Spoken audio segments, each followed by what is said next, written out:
It seems to be a trend in my YouTube movie reviews that I end up comparing the film I'm reviewing to another film, either favorably, like talking about how I preferred Okja to Wally or Fern Gully, or not so favorably, like me enjoying Antichrist and Tucker and Dale vs. Evil way more than I enjoyed Mother and Little Evil. I've seen The Disaster Artist compared unfavorably to Ed Wood, but I've never seen Ed Wood, so my comparison here is to a film called Best Worst Movie. If you like The Room and you've never seen Troll 2, I'd recommend you see it as soon as possible, because while going and seeing The Room in a theater is a great experience, you don't need an audience or callouts or spoons to enjoy Troll 2. Both films have an outside looking in but pretending to have a thorough understanding view of American culture and of the English language, and both were driven by a singular, bizarre ego, but Troll 2 pushes that weirdness just a little bit further. You can kind of feel your brain melting down while struggling to understand an incomprehensible plot, and it's a really fun, unique experience. Rivaled in bad films only by Things, which is somehow an even more disorienting and bizarre experience. The Room has edits and choices in set design that are inexplicable and entertaining, and while Troll 2 lacks those formal tics, it makes up for it by somehow being a film that's both very competently made and completely incomprehensible narratively. Tightening my belt by one loop so I don't feel hunger pains, and your sister and mother will have to do likewise. Okay, Joshua. They both have their merits, and I'd recommend each of them for different reasons. The Room for the communal call-out experience, and Troll 2 for how strange it is. And you can't piss on hospitality! I won't allow it! But when it comes to the films that came after, for The Room, the based on a true story Disaster Artist, and for Troll 2, the documentary Best Worst Movie is far and away superior in every conceivable category. I own the Disaster Artist book, but I haven't gotten around to reading it, so I can't speak on how the film deviates apart from what I've heard secondhand. The impression I've gotten is that Wiseau's cruelty was toned down and his friendship with Sestero was exaggerated, that the film altered the story to fit a more conventional indie movie feel-good narrative.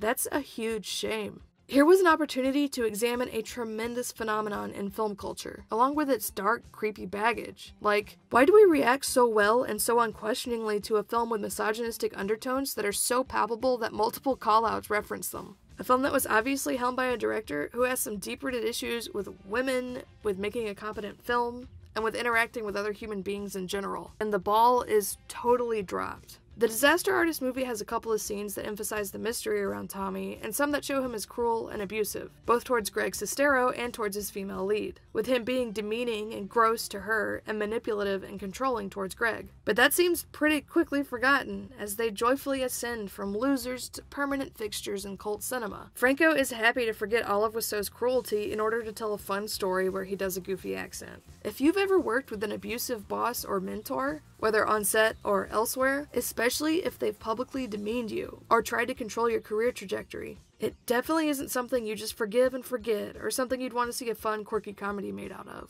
In Best Worst Movie, there are moments of profound sadness, like when one actor laments that he's wasted his life. Moments of legit strangeness, like when some of the film's actors are revealed to be both deluded and super weird in equal measure. And there are moments of kindness and of realization amidst all of the surreal and the awkward. It's a thorough examination of enthusiastic but ironic fandom, why it exists, and how it warps people. Honestly, I'm like a cult luminary.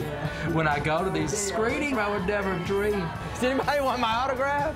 But anyway, we'll go over your treatment plan in just a second. There is so much going on in this film, and the original film's director, while delusional, You think that you had the worst movie. I did a very good movie. and even more lacking in knowledge of American culture and custom than Wiseau, seems far less cruel and abusive. So it's much easier to enjoy the film rather than wondering how much of the money you paid for it lined the pockets of a weirdo creep. I went on the podcast In Session Film to talk about this movie as well if you'd like to hear some unscripted, off-the-cuff thoughts on it. I'll put a link in the description. If you want to keep up with current releases, you can watch it, but I'd rather rewatch American Movie and Best Worst Movie and finally watch Ed Wood than touch this again. Most of the scenes in The Disaster Artist are like, wow, isn't this bit from The Room like weird and funny? And it's like, yeah. I've seen it like 6 times in theaters. I'm familiar. Show me something new. Thanks for watching. If you'd like to support me making videos like this one, please consider donating to my Patreon. Thanks!